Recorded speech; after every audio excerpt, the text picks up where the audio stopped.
राम आनन्दरमण आत्मा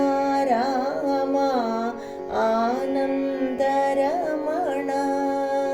अच्युत केशव हरिनारायण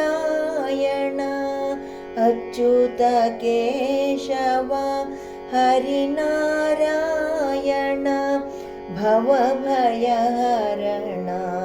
वन्दितचरण भवभयहरण वन्दितचरण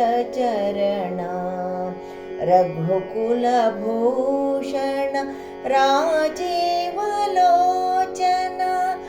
रघुकुलभूषण राजीवलोचन आदिनारायण अनन्तशयन आदिनारायण अनन्तशयन सच्चिदानन्द सत्यनारायण सच्चिदानन्द सत्यनारायण आत्मा